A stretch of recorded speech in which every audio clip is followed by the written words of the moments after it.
Breaking na breaking news po mga kababayan. Nako po, eto na.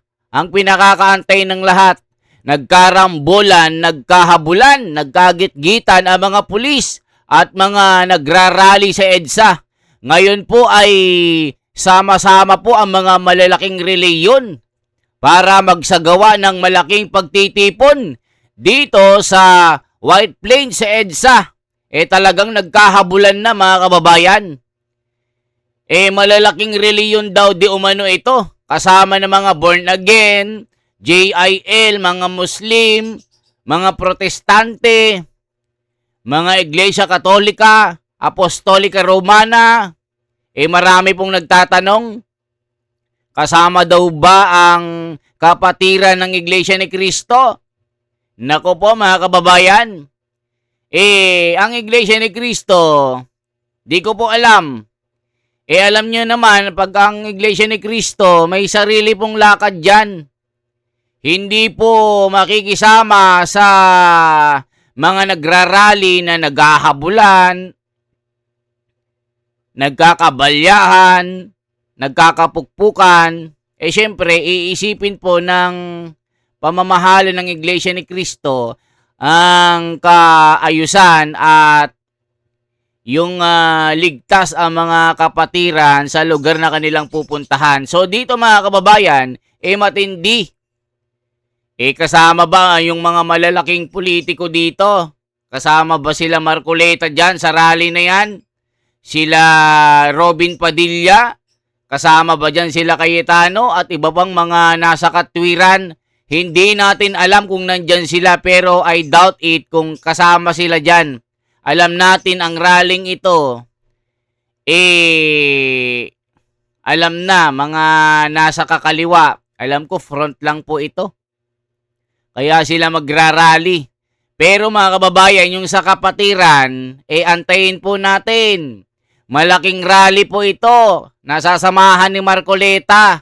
At napakaraming mga kapatiran sa buong mundo. So ngayon mga kababayan, panoorin natin ang pasabog na ito. Nagkarambulan, nagkahabulan. June 2028. Mga kababayan, ngayong araw na ito, maagang maaga, itong kuha ni Camilo Lemit Vlog. Ito po yung vlogger na nakakuha ng maaksyon at habulan na bakbakan ngayong umaga. Ito po mga kababayan, libo-libong mga pulis. Ipinakalat 10,000 yata hanggang 20,000 na kapulisan ang inilagay ng PNP para magbantay ng peace and order. Alam nyo naman ngayon, galit na galit ang mga tao dahil nga sa pagnanakaw na ito, walang napapakulong na mga kawatan. Kung meron man, ito yung mga front nila para itago ang kanilang mga masasamang gawain. So ito na ang pasabog. Nako po, magugulat po kayo sa balitang ito, naghahabulan na. Ayan po mga pulis, mga kababayan. Subscribe nyo po si Camilo Lemit Vlog. Ayan. Mamaya po magkakahabulan na, nagkahabulan na. Alaka, nagtakbuhan na mga kababayan ko. Alaka, pating mataba. Nako, yung pulis naglalakad na lang takbuhan na sila. Ganito mga bayan. Alaka. Ang dami nila, libo-libo ito. Sabi nila, milyon-milyon mga kababayan. Ang haba na daw ng bilang nito. Alaka, ang dami. Alaka. So ano na talaga? Red alert na ang Malacanang dito. Ayan mga kababayan ko. Kita nyo po. Ngayon, pakinggan po natin kung ano ang sinasabi ng balita dito. Ito po mga kababayan, sa Net 25. Ano natin. Balik sa balita, tiniyak ng Eastern Police District ang kanilang comprehensive security operations para sa pagdaraos ng maayos at mapayapang pagkilos sa tinawag na White Ribbon March sa EDSA People Power Monument at iba pang pagkilos sa ibang lugar sa Linggo, Hunyo 28. Sinabi ni EPD Director Police Brigadier General Melesio Buslig Jr. na magde-deploy na sila ng sapat na mga tauhan sa paligid ng EDSA Shrine para magsilbing Civil Disturbance Management Contingents. Mayroon din anyang standby reactionary support force mula sa mga himpilan ng Pasig, Mandaluyong, Marikina at San Juan para umalalay sakaling kailanganin. Nakikipag-ugnayan na rin ang pulisya sa iba't ibang lokal na pamahalaan sa kanilang nasasakupan at force multipliers para masiguro ang maayos na daloy ng trapiko at hindi maapektuhan ang mga motorista. Bagaman mahigpit na ipatutupad ang maximum tolerance, umapila ang EPD sa mga organizers na bantayan ang kanilang hanay at huwag hayaang mapasukan ng mga magtatangkang manggulo.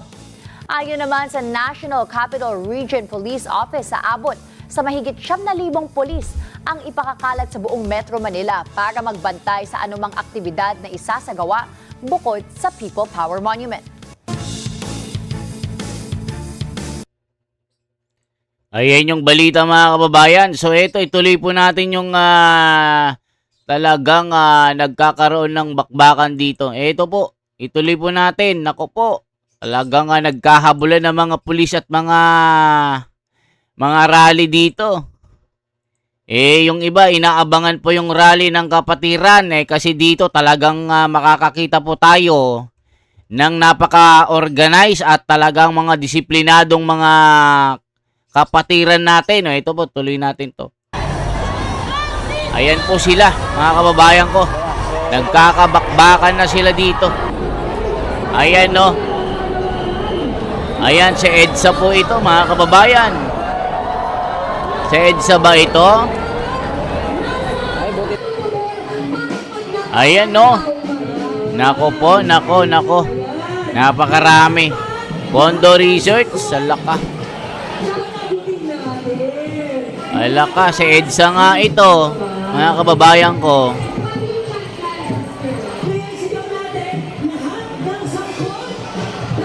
Ako, napakarami na. Libo-libo na ito.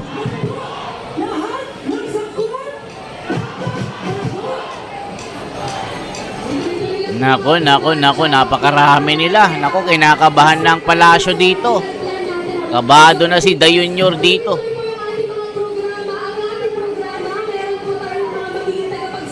Yes, live po. Wala ka lang po yung signal natin. And sa marami-rami na po yung nagla-live kayo dito. Marcos Sr. noon, Marcos Jr. ngayon, parehong tuta. Dictador fascista, live operation. Parang sa White Plains nga ito, mga kababayan. Matindi po ito. Ayan, no, nasa ilalim sila ng tulay.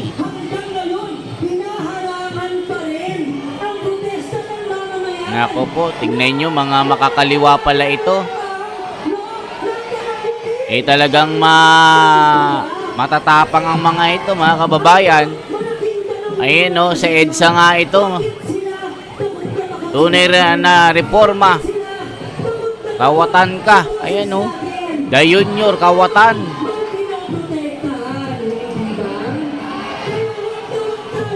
Alam naman natin ang mga ito, mga kababayan, itong grupo na ito, ningas kugo ng mga ito. Na kunwari, magrarally sila, yung pala kakamperin nila si Dayunyor. Napapansin nyo po, mga kababayan, yung mga nasa posisyon ngayon? Sino-sino ba yung mga pinuno ng mga ito? Di ba sila din yung mga nasa kongreso na kunwari magrarally sila para masabi na may nagrarally. Pero ang totoo, kakampi nila ito, mga kababayan. Ang aantayin natin yung pagsasagawa ng kapatiran na pagtitipon na ipananawagan ang Transparency for a Better Democracy. Yung paglalabas ng tunay na katotohanan at hindi pagtatakipan. At huwag baluktutin ang tunay na batas, hindi bendalo. Mga kababayan ko, nakita nyo naman ang mga nangyayari. Maging si Marcoleta, ginigipit nila at aarestuhin. At sinasabi pa nila, mga kababayan, na yung templo sentral ng pamamahala ng kapatiran ng Iglesia ni Cristo ay kanilang gagambalain at lulusubin. Para saan daw po ito, mga kababayan? Ang ilang opisyal daw na nagtatago, dyan daw po pupunta. Ba't dyan pupunta sa sentral? Taguan ba ng tao ang templo sentral?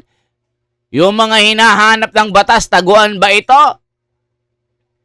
Di ba mga kababayan, naghahanap lang sila ng mga paraan para makapasok sila. Sabi nga nila, para kayong kumuha ng pamukpok at pinukpok nyo ang ulo nyo. Parang bato na pinukpok nyo at kayo ay nagpakamatay. Dito na nga lang sa tangka nyong pag-aresto kay Senador Marcoleta yung mga kapatid nasasaktan na paano pa? Idamay nyo ang templo sentral. Siyempre, pagtatanggol ng kapatiran, ang sagradong lugar na yan, kasi pinaniniwalaan po ng kapatiran ng Iglesia ni Cristo, yan ay sagrado. Yan ay tahanan ng banal na Diyos. Hindi pwedeng lapastanganin ng sino mang Hestas Barabas. Di ba mga kababayan ko, ituloy pa natin. Di ba kung sino pa yung mga tapat at nagtatanggol para ilabas ang tunay na katotohanan, sila ang nagigipit, sila ang ikinukulong. Tignan nyo si Senador Marcoleta. Alam natin na si Senador Marcoleta ay isang politikong malinis. Walang tinatagong dumi sa katawan at walang halong mga issue ng pagnanakaw. Isipin nyo naman, donasyon lang. Ginawa nilang plunder. Diba yung mga plunder dapat yung buwis ng bayan, pera ng gobyerno, ito, dinonate ng isang tao. Ayun, ginawa nilang plunder. Diba mga kababayan ko, saan kayo nakakita ng ganyan? Yung mga totoong mga nagkasala, mga totoong buhaya, tignan yung mga bendalo, nasa listahan ng mga sundalo, ng mga marino, ng mga matatapang nating mga marines na naging bayani. Nung sila ay nanunungkulan, nung sila ay nagtrabaho na at nagsilbing seguridad ng isang politiko, nakita nila, nalaman nila na pera pala ng bayan ang kanilang karga-karga. Itong basu-basura ng pera. Ngayon, sila po yung nagsisilbing witness para ilahad ang tunay na katotohanan. Pero yung mga sangkot dito, mga kababayan, hindi nila kayang tanggapin na sila ay nasasangkot. Kaya sinisiraan nila ang imahe ng mga sundalong ito. Tuloy pa natin ito, mga kababayan ko. Magugulat kayo dito.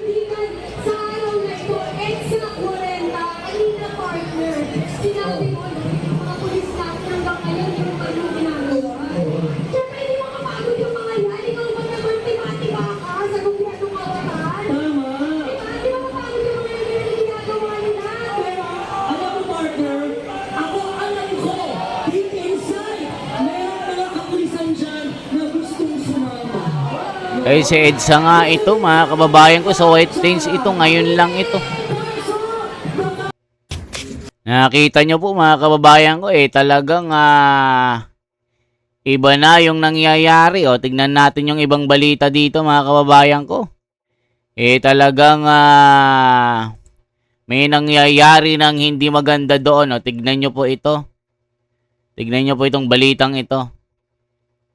Talagang ito seguridad po sa EDSA. Ryan, sa ngayon ba ay mayroong namomonitor ang mga otoridad na maaring pagmulan ng gulo kaugnay niyang isasagawang rally sa linggo? Aga sa ngayon ay wala namang binabanggit ang AFP na may partikular o kumpirmadong banta na kanilang minomonitor kaugnay ng nakatakdang White Ribbon Rally. Pero ngayon man ay naka-standby ang Armed Forces of the Philippines upang umalalay sa Philippine National Police sa seguridad ng White Ribbon Rally sa linggo. Ayon kay AFP spokesperson Colonel Francel Margaret Padilla, nakaantabay ang National Capital Region Command bilang reserve o augmentation force kung hihilingin ng PNP ang karagdagang suporta sa pagpapanatili ng kaayusan, kabilang na ang crowd control. Binigyang diin ni Padilla na mananatiling profesional ang AFP sa pagtupad ng mandato nito, gaya ng ipinakita sa mga nakalipas na malaking pagtitipon at iba pa publikong aktibidad. We'd like to assure the Filipino public na patuloy yung professionalismo natin sa mga ganitong sitwasyon. We have shown this through the past nitong mga nakalipas na mga milestone holidays na meron din naman naganap na mga malalaking rally. And your Armed Forces of the Philippines has continuously shown our professionalism in this manner. Ang White Ribbon Rally ay gaganapin sa EDSA People Power Monument at pangungunahan ng Inter-Religious Leaders Council for National Transformation kasama ang iba't ibang religious at civil society groups.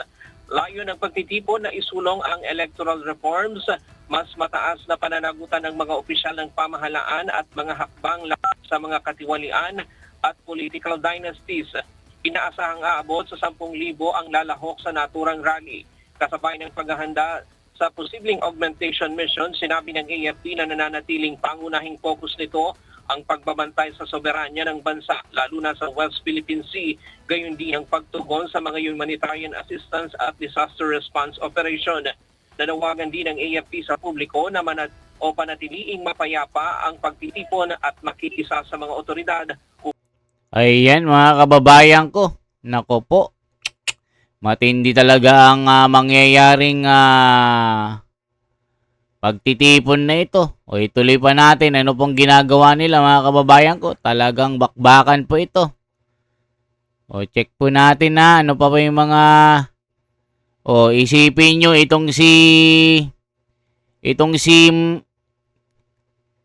mga kababayan, itong si Senator Allen Cayetano Aplasca at ilang pang mga kasama, obstruction of justice daw. Isipin nyo.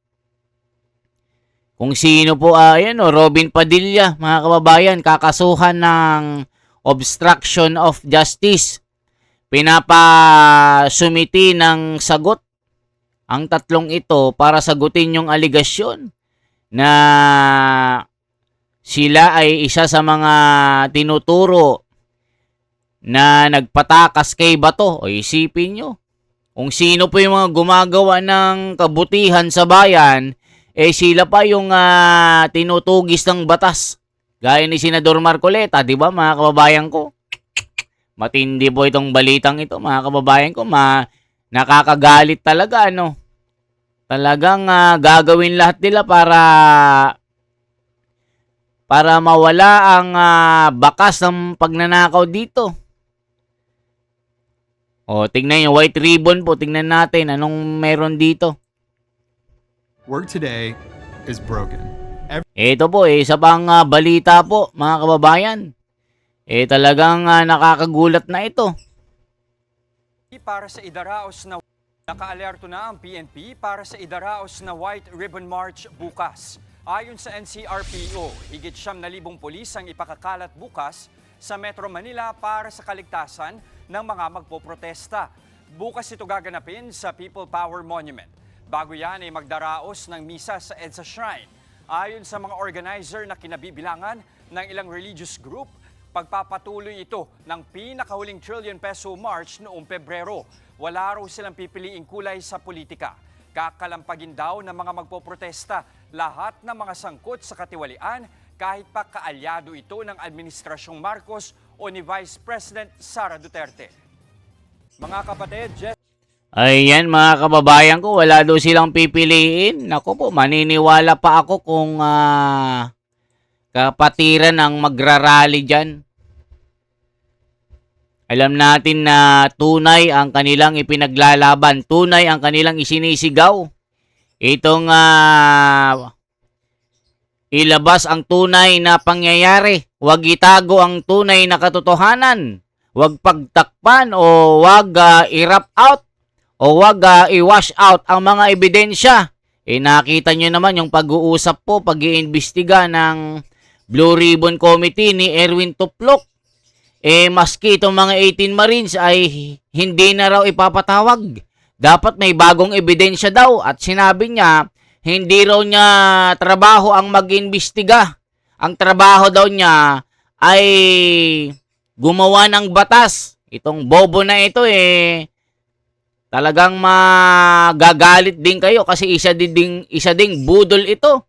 Dahil binudol ang mga Pilipino, binudol tayo, kaya nanalo ito. Gaya ng 20 pesos sa bigas, nang bubudol din, gaya ni Tuplok, itong magkapatid na ito.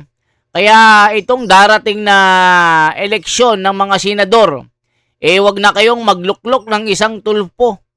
Kasi ang mga tulpong ito, alam natin, ang katapat lang mali-maleta. Diba mga kababayan ko, anong masasabi nyo dito? May mga nagtatanong,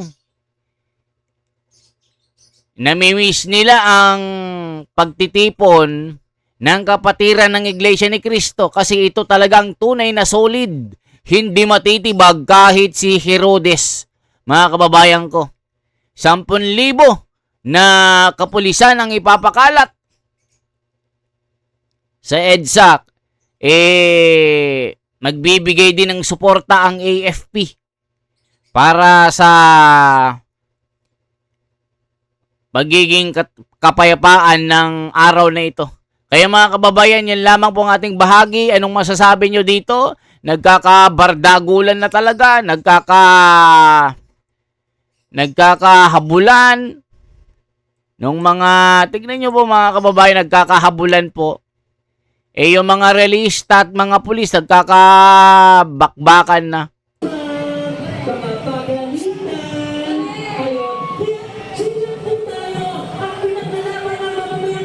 Ayan, yung mga red flag ng mga ito.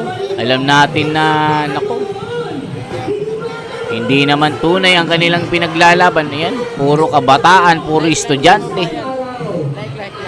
Ibalik ang ninakaw, patalsikin. Ayan. Maniniwala pa ako kung kapatiran ito.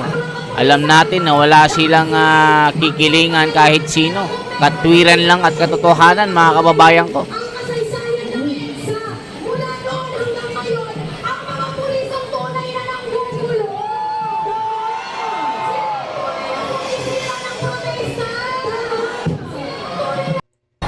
Ayan nagkakahabulan na Nagkatakbuhan mga kababayan ko.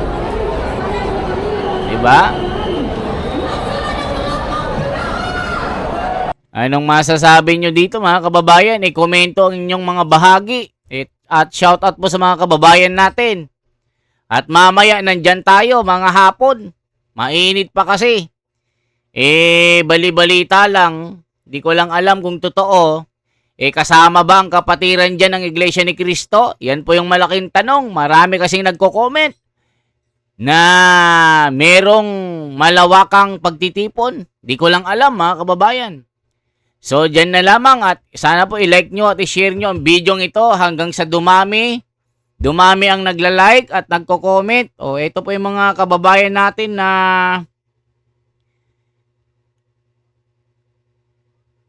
sana yung mga nagko-comment dito mga kababayan.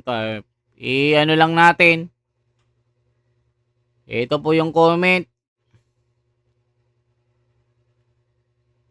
Basahin lang natin yung comment kahit ilang mga ano lang. Pilipino ako, kasama kami bukas sa rally. Naku po, dami nagko-comment.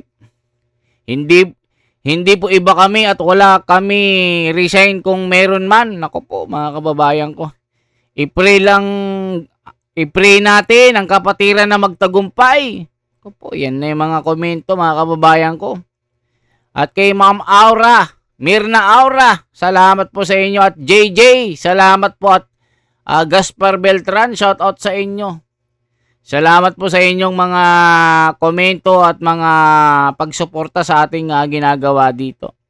Okay po.